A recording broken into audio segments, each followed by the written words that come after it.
Welcome to the Bros of Gardening. I'm Mike Westphal, your host, along with my co-host, Daniel Van Dyke, of course. How's everything going? Everything's going good, bud. We're rolling. How are you doing, buddy? Doing good. Of course, we're joined by Alex, our producer. How you doing today? I'm doing pretty good. Good. Yeah, it's starting to warm up out there. Yes. Starting to get closer and closer to summer. Absolutely. So Beach season. Yep. So we've had a busy spring season. It's still going strong. Hope it continues to go. How's landscape going? Yeah, landscape's going great. Like I said, it's always our busiest time of year. That's for a reason. You know, everybody now is we're well out of the cold winter months, and like I said, now we're trying to find that sweet spot before it gets too warm. And so May, I mean, we love this time of year. We do a ton of installs. Any annuals you want are now available. Yep. All your spring and summer annuals are out. So it's an exciting time. It's a fun time. There's tons of stuff available. So it's something we look forward to each year, and we're rolling right along. We're just trying to get it in the ground before that summer heat. Vinca everywhere. Yeah. It's that time. All right. Today we're going to be talking about debunking gardening myths. So I'm sure you've all seen them on TikTok and Instagram. Oh, do this and your plant will grow. There's some old ones out there that have been around a long time. So we don't really 100% know what Alex is going to ask us, but we'll take each one and we'll see if we can debunk them and figure it out. Give it a try. I think you guys will have a pretty good time with these. These are pretty good. All right. So start off with, we got a classic. Can coffee grounds, bananas, and or eggshells be used as a substitute for nutrients? Yeah, so this is probably the most common one. I've seen people now blending them up and like soaking them in water and all of these different things. This will probably go hand in hand with almost everything that we'll say today, which is home remedies are never going to be as good as a true, plant food or solution for your lawn, garden, insects, disease issues. But certainly there are things that are in those components. So like I believe eggshells is calcium. Bananas is potassium, coffee grounds, I think, is acidity and different types of things. So I think they're all, good sources, but they're never going to be stronger than what you'll get, even in an organic formulation, a plant food that's a well-balanced diet rather than a specific nutrient. Sometimes we're going after specific nutrients, but most of the time we're saying, hey, you need a well-balanced plant food for your plants. I don't know what your thought is on that. Yeah, I mean, I think for us, like I said, a lot of times what we'll do is we'll create space. I always encourage people to create like a small compost pile. For sure. If you have a compost pile, it gives you, a place to get rid of some of those things that will break down organically. And then also just having I'll do it whenever I'm doing a project or something. I'm generating soil. I want to have a place to kind of put soil and put it and mix it in with some compost. But I mean, I think it's a good thing to compost. But no, I mean, like you said, the reason that these things, the ones we recommend, the ones we use, and they're, whether they're organic or the non-organic, they're going to be the best thing. And we're trying to create what's going to be the best environment for that plant. Yeah. And so I would always defer to that. And I'm not going to, I'm sure there will be people who swear by it and it has worked well for them. And if you like it and you enjoy it, go for it. It's not detrimental to the plant. No. It's not going to harm the plant. So if you enjoy doing it, I'd say go for it. I would recommend just using it as a composter and composting that stuff, but not using it as a replacement for those things that your plants need. I mean, if you have a plant that's, dependent on potassium, calcium, whatever the case, you're going to want to find the right nutrient level for that, and that's going to be a lot easier to obtain using the well plant. I like how you phrase it with a well balanced diet for your plant. And a lot of times you can cover all of those things with one or two supplements that you can find at your local garden center. So again, we have people we meet with all the time who say they've been doing it. It's worked better than anything they've ever done. Go for it. If it's working for you, you're not hurting anything, go for it. But if you're really trying, if you have a plant that's dependent on some of those things, I would probably lean more towards some of the formulated ones. Yeah. Look up something for me, Alex. Sure. Find out what the coffee grinds do. Do they make it the soil more acidic or more alkaline? So while you're looking that up, I'm going to talk about the compost part of it. The composting part, I think, is important. You're going to get, if you put all of this stuff in a compost pile, leaf litter, branches, twigs, all of these different things into a big compost pile, you can put some of your, vegetable leftovers and different things in there. Then you're going to get a really good compost that you can use down the road. in the process of composting, I think this is important for people to understand, because I hear a lot of like leaf litter, like why can't I just use leaves, around, my plants as a mulch? You certainly can. It's what, the forest is, but the decomposition process. So when something decomposes, it uses nitrogen. So you literally are going to be pulling nitrogen away from the plant, which is one of the macronutrients. Yeah. Whenever we talk about fertilizers, plant foods, you got your NPK, nitrogen, phosphorus, potassium. So those are the three big ones. There's tons of micronutrients, trace elements that we'll also get into, but those are your three big ones. And nitrogen is what forces green growth, which typically you're going to want. So if you're pulling nitrogen away from a plant because it has to aid the composting part of it, then it's not going to actually be benefiting the plant. It actually could be harming the plant. So you want to let it decompose, become a compost, and then spread a thin layer around your plants. I think that's great for it. And then it's a little bit more of that well-balanced diet versus, just using potassium. And like I said, sometimes we will go after certain things. Phosphorus is something that produces blooms. So if you're saying, hey, my plant looks great, it looks healthy, it's not blooming, we'll ask you multiple questions to try and get to the bottom of it. But sometimes it might be a lack of phosphorus, and we'll go straight after the phosphorus problem. But you're going to get more phosphorus from an organic or traditional plant food than you ever will from whatever home remedy you might have for it. And it's the myth is based on it to help acidify the soil. Yeah, that's what they're saying for the coffee grounds specifically. So acidifying your soil, typically in our area, you don't want to do that. No, but you're trying to do the opposite. Most people in the country do have a more acidic soil. Up north, you get a little bit more of the alkaline types of soils. But acidifiers are really important for blueberries. Blueberries love a low acidity. Hollies, rhododendrons, azaleas. Here's what I'd throw back at that one is I would say, I can tell you how much we can move a point with our soil acidifier. So if you're at a 7 and you need to get to a 5, I can tell you exactly how much to put down. No clue how much coffee grounds you're going to need. So that's kind of like the debunk that I would give is sometimes you're trying to do something specific. We can get you there a lot faster than saying, hey, go test your soil every 2 weeks and let's see when you finally get there. And then we'll solve the myth of how many coffee grounds, applications you have to get to lower your pH to the right level. Absolutely. Okay, another one. Are ice cubes an effective way to water orchids? I've heard of this one so many times. Yeah, I mean, and what's funny is I've even seen, and some of the big box stores when I've walked through, they actually have it on the tag. It's called like an ice cube orchid. It's not a bad way to measure out how much you water it. Right. But I think the problem is that not all plants like ice cold water. And that's what it is. So I think, if you can replicate that measuring process and just do it with a little bit warmer water, that would be my recommendation. Again, the thought process behind it between, the amount of water, because you don't want to overwater your orchid, obviously. It does make sense, but I think the problem is ice cubes are ice cold water. Yeah. I see it at trade shows all the time. Yeah. Really? So I'll go to like a trade show more in my past than I do now, but they bring plants into these trade shows and you see just a bucket of ice poured over the top of like a tree or a shrub. And while short-term effects probably aren't going to be, hugely detrimental, the long-term effects I think are really the problem, which is you're throwing that plant out of kilter. I mean, it's basing its life cycle or its growth pattern off of seasonality. Orchids are tropical plants. They grow in trees in the rainforest.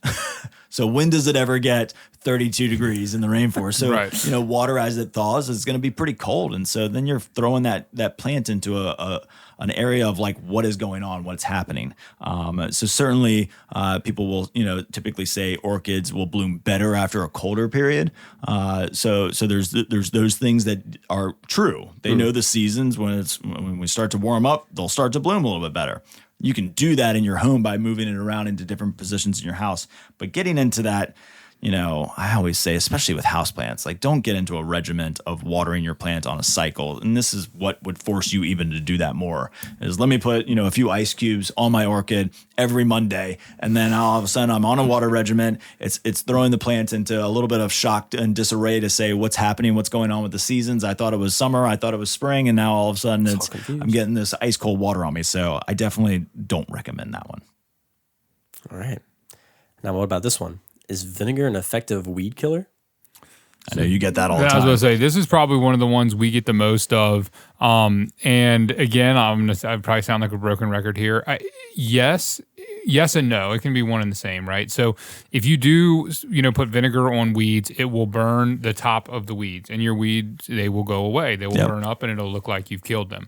The problem is it does not kill the root system of the weeds. And so same reason we always encourage using the proper herbicide to get rid of weeds as opposed to hand pulling weeds. When you hand pull weeds, a lot of times you break it off at the stem. If you don't get all those roots out, you're going to have the problem coming right back. So, that's why I've always encouraged using an herbicide, because the most important part is actually killing the root system so that you don't have them coming back. So that's what the vinegar doesn't do. Now, if you don't mind applying it a lot, as I said, you can certainly do it, and it will work for the most part. I mean, some things are more stubborn than others, but it is not so it's not. I'm not going to say no, but for effective weed control long term, if you don't want to have to continually do it, I would certainly recommend using something different. So I know there are people who swear by it, and it does work to some extent. It's just for long-term control, I wouldn't recommend using vinegar. Yeah. I mean, there's more and more of them coming out on the market that are, I can't remember the percentage, like 40% or something like that, where it's, a concentrated vinegar, and it's sold as an organic way of getting rid of weeds. And so it works, but Daniel's right. I mean, you're going to spray, it's going to die, it's going to come back, you're going to spray again. And basically what you're doing is trying to prevent it from going through its photosynthesis process. So you're always killing it at a young age. And then the root system tries to regenerate. And then all of a sudden, hopefully down the road, the root system says, I haven't had any food source for a while. So now I'm going to die. So I'm not saying, it could be effective. It's going to be a longer battle. And there are some, like I said, higher grade ones. I don't think we're carrying a whole lot of them right now, so I don't know a lot about it, but I know vinegar was one of the main ingredients in some of the new organic solutions for controlling weeds. And so they're working on it. I think iron heda was the other one that was in our organic weed killers. There's organic pre-emergence. So if you're looking for a safe solution, there's lots of them. I mean, I'm sure Daniel's seen these. I think I sold some for a little while there. And not that I would necessarily recommend it, but the torches, so you can burn the plant. I mean, it's all the same idea. It's what we talk about with, certainly there's some negative connotation to Roundup, but we won't get down that road. But those are designed to go in and kill the root system. And there's a lot of different ones now that have come out that aren't the same as Roundup, use a different active ingredient. But in most Roundups, what people saw was the burning agent. So that's why Roundup's claim to fame was it looks dead within an hour. Within 1 day or whatever. So that was all it was burning the top growth. The downfall of it is did the actual active ingredient that's supposed to kill the root system, did it get down to the root system before the top growth just looked burnt? So there's a lot of different solutions out there. Vinegar certainly could be a good one. So that would be one that I wouldn't completely debunk either. Right. Yeah. All right. Now this is one I have personally never heard of. Does baking soda help control powdery mildew? I'll let you take this one, Mike. That is a loaded subject. Powdery mildew is very difficult to control anyways. I certainly like the oils typically the most. So like neem oil is a great safe one. The horticultural oils, the dormant oils, because what oils do is suffocate insects and disease. And so it kind of helps suffocate a fungus that needs to breathe. So that's where I would go typically is I'd recommend what I know is a tried and true. There is a old fashioned bicarbonate that literally will eat powdery mildew. Oh, wow. It's a little bit harder to find these days. And it actually used to have a lot of different applications, but they started taking those off the label, which is why people don't use it as much anymore. And so I'm going to get this wrong probably, but you might want to look it up. But baking soda, one is sodium bicarbonate and the other one's potassium bicarbonate. Don't ask me which one's which, but I believe those are the two. So they're not the same. I'll put it that way. Right. Baking soda is not the same as bicarb, which is what people use to actually eat the powdery mildew fungicide. So if you look up what's in baking soda, it is sodium bicarbonate. So sodium bicarbonate. So there you go. So the other one is potassium bicarbonate, which is actually going to eat the powdery mildew. The downfall of sodium bicarbonate right? Did I get that right this time? Yes, you did. Is it's not a preventative. It's really more of a curative. Oh. So it's, hey, am I planting the plant in the right spot? It seems am I getting overhead watering from irrigation? Right. There's always an explanation as to why you're getting. Now, it can naturally happen. I'm not saying it can't, but there might be other factors that can come into play here, rather than using this home remedy on getting rid of powdery mildew. I know it's a problem, but I would trust in the oils and some of the other fungicides to treat it than that home remedy. People really just want to go in their kitchen cabinets and try to figure out something real quick. That was one I had never actually heard before. But like I said, whenever we do it, we use the oils and stuff when we're battling powdery mildew. So I know that works for sure. I'd never heard of that one. That one was interesting. For sure.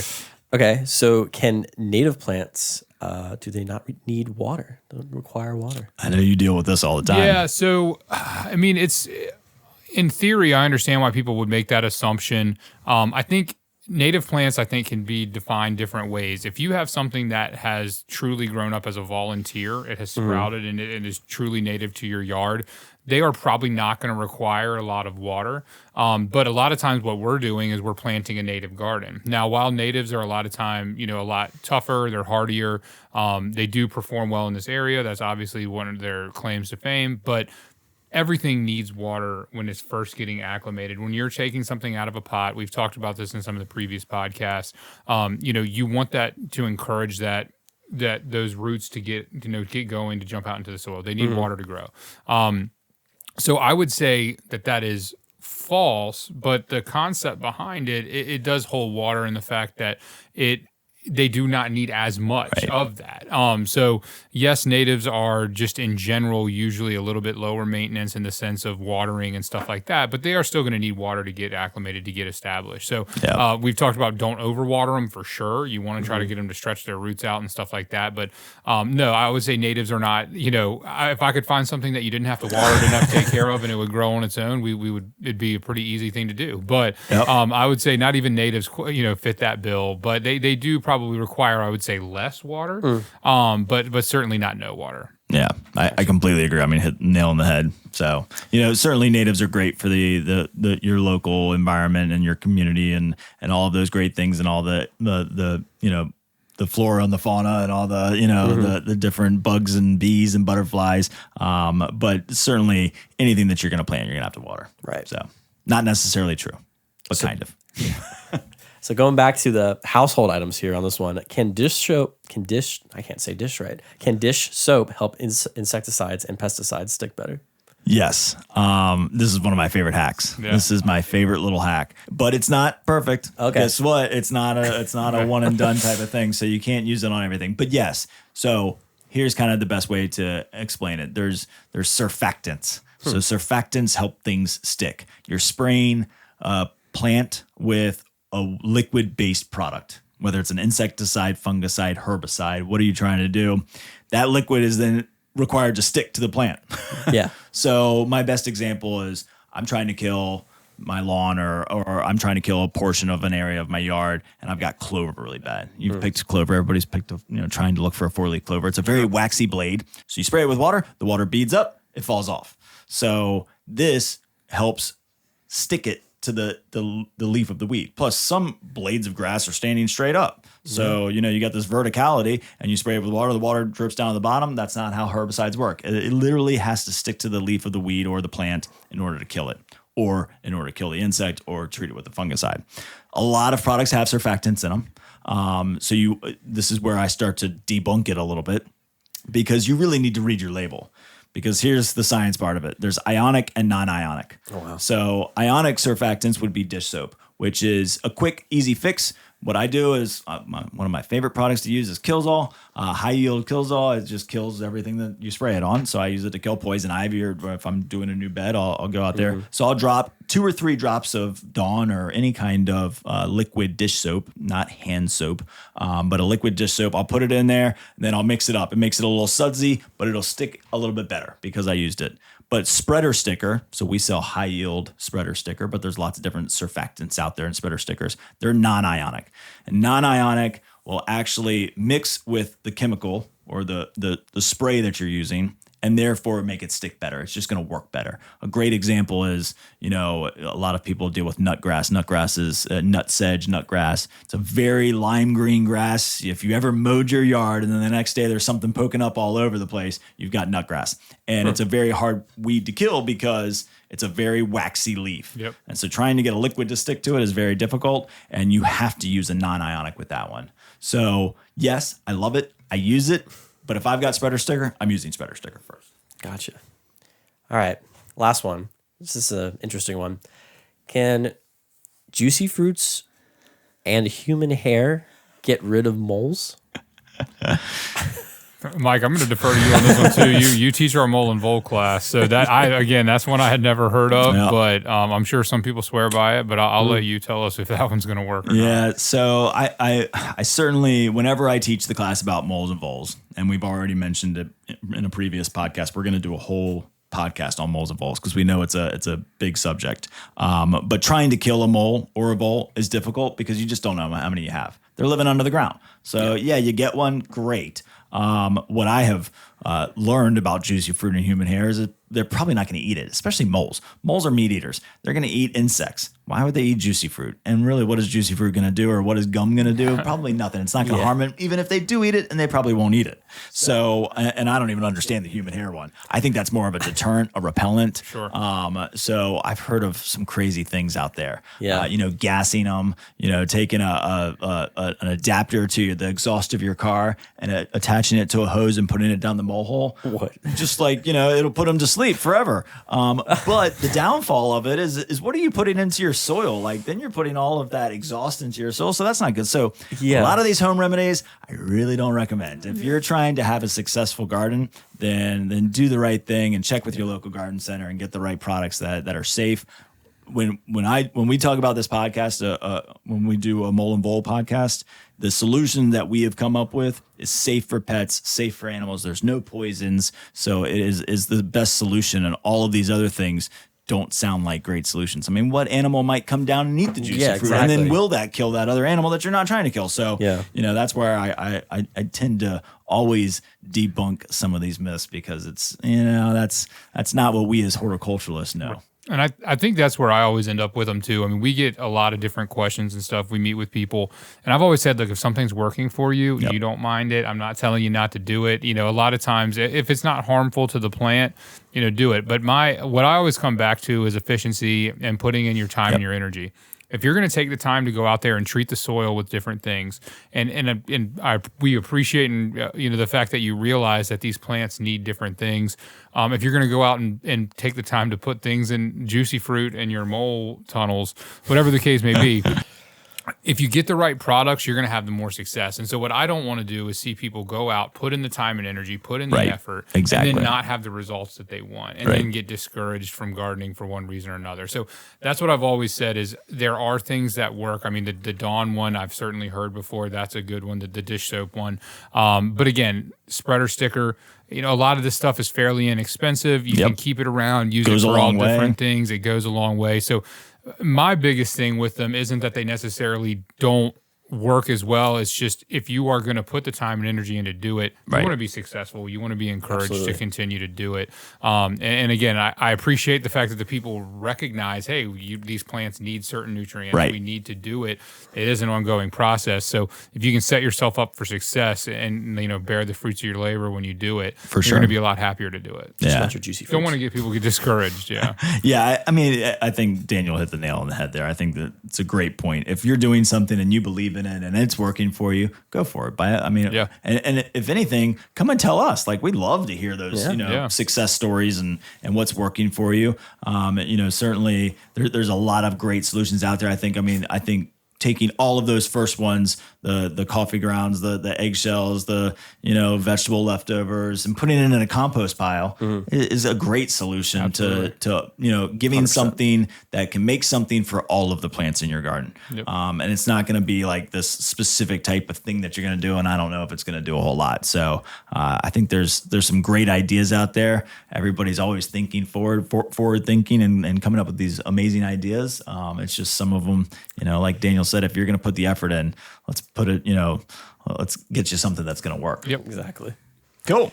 All right, that's all the myths I have. Do you guys have any that you'd like to share? Or? No, I just debunk them. Yeah, I was about to say, I feel like it was all bad news. But no, I think the big thing is hopefully you're enjoying this time of year and get out and use your home remedies combined with some of the other ones and That's right. have some success. Yeah, and let us know. Let us know Yeah, what works for you. absolutely. We'd love to hear your comments. Thank you all for listening to the Bros of Gardening. It's starting to warm up. Yeah. Next week, we're talking about watering and irrigation. It's an important one. Yeah, that's a big one. And we'll get into the depths of making sure that your plants make it through the summer heat.